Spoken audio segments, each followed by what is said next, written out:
Okay, I have the motor together.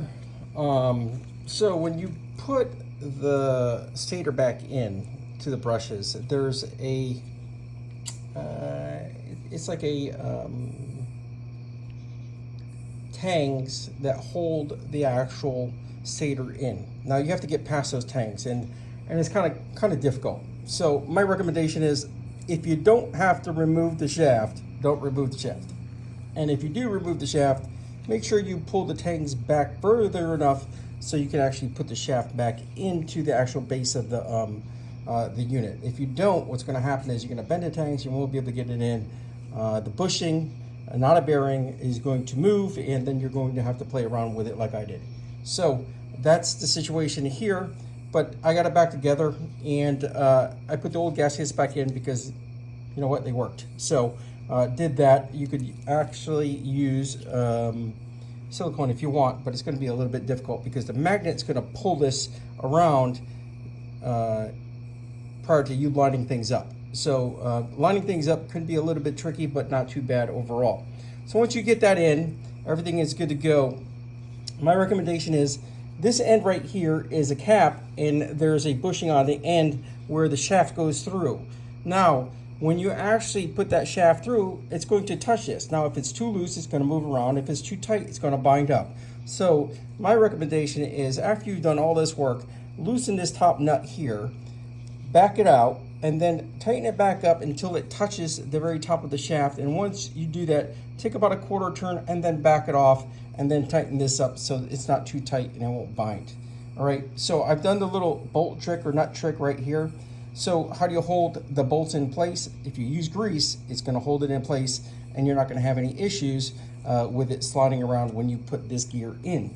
So once you put this gear in, you just simply slide it in and make sure that you have a space here that you can go in there, and hopefully it's big enough. Now I've used, you can see right here, see how it has touched it.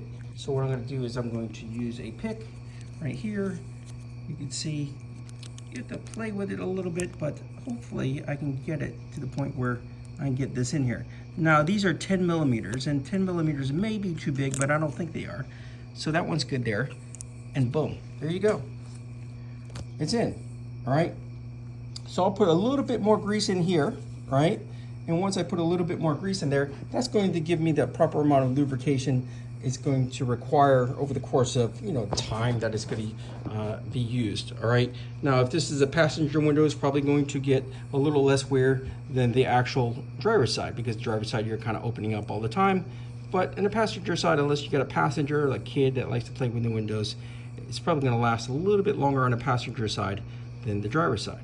So just got the grease in here, get this nice and lubed up so you have plenty of lubrication on this right here, is because obviously this is going to be moving the regulator. You don't want a lot of resistance in this. You want it to move freely and not bind up. All right, so that's all greased up. I have a high temp grease. It's a multi-purpose grease right here. These from Valvoline, and hopefully that will work well. All right, didn't cost you a dime to do this. The only thing it cost you is the 3 bolts. And if the plastic gear is all ripped up, they sell a kit at Rock Auto. Chances are the plastic gear is probably fine. You probably don't have to replace that. Typically, they'll go bad maybe if you have nuts in there and this binds up, then that plastic gear will probably get ruined. But it's likely it's the first time that the nuts are actually going in, so that plastic gear should be fine. All right, so what you should do at this point is not flip it upside down, but you can go to a battery and test it. So what I got here is a couple of jumper leads, and put it on a battery. Obviously, don't short it across the battery, because if you short it across a battery, you're gonna have a problem, right? So you put one end, obviously here, right?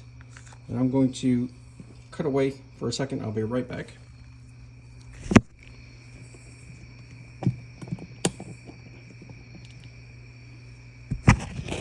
And what I'm going to do is I'm going to touch this over here, and it should work. Look at that work. Wow, that works really well, doesn't it? All right, saved myself about $130. Now, to verify that this works on the other end, what you do is you're going to flip it, right? And you're going to put this over here.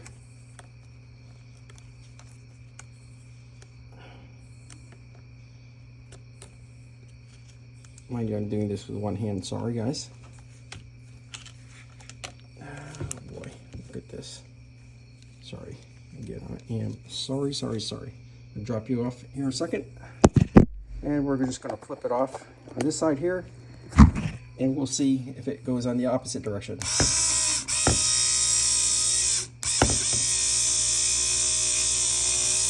I'm giving this thing work to make sure that we're good to go. You'll probably never put battery power against this for this long, but it doesn't have a load, so it's just doing fine. Pretty smooth. These motors are super stout, very powerful on these old Fords. So my recommendation is don't get the Chinese ones if you can fix these. Okay.